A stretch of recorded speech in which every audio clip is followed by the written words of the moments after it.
Right now, most companies have a revenue target every quarter. First of all, you can't make something both a target and a measure and have its viability hold up. It has to either be a target or a measure. You don't set a revenue target and then measure the revenue. You should be measuring something else you're doing. With the revenue is the measure, but it's not the target. Okay, so why is it that all these companies are setting revenue targets every quarter and they're reverse engineering all their behaviors from revenue targets to the dollar? Yet 0.04% of SaaS companies make it past 10 million ARR. This has not happened. No one can answer this for me, right? Okay, well, I believe that what you're targeting greatly determines your destiny. We went over the macro, but then quarter to quarter, what's your actual objective? What are your primary objectives? Of course, we need revenue. Of course, we need to make money, right? That goes without saying. But we don't want to create a revenue chasing game where we're playing a video game and we've detached ourselves, we've disconnected ourselves from the human value that we're actually here to produce, right? So I looked at Pablo's relationship flywheel and it told me what our core targets should be every quarter. We'll know. We're not producing enough revenue. We're producing lots of revenue. You'll figure it out. But the targets correlate directly with that flywheel. So every quarter, you set value co-creation targets. What is the value that needs to be co-created in the community? And obviously, you can do that many ways. I'm choosing as the pillars, the gatherings.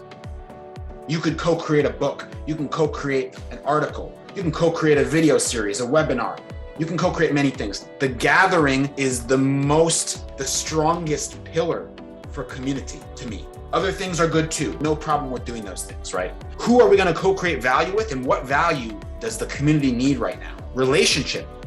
Who do we want to nurture a stronger connection with? And then content magnification. So which of our existing content, what existing value that we've already produced needs to be magnified in the community? It needs to be revisited. It needs to be looked at again and repurposed. So we have new value that we're co-creating this quarter. These are relationships, key relationships that we're going to nurture. And then this is existing content, existing value that needs to be magnified and needs to be exposed. We put all this effort in. This is actually really, really important and useful. Let's repurpose this and get that across social, get engagement going on this on social, right? Okay, so at the end of the quarter, you look at your revenue. At the end of the year, you're looking at your revenue. You're looking at your lifetime value. You're looking at your CAC. You're looking at all the normal metrics you would look at.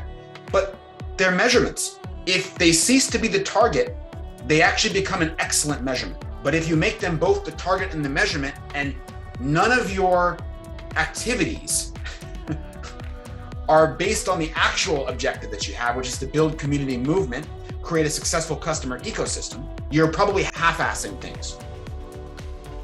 You're probably going with halfway value. You understand? Giving just enough value to get enough leads, to get enough new customers to maybe hit that revenue target. I think it's really important. I'm so glad for Pablo because, amongst all the things you could be targeting, this makes perfect sense to me. Value co-creation, relationships, and content magnification. This is where revenue comes from.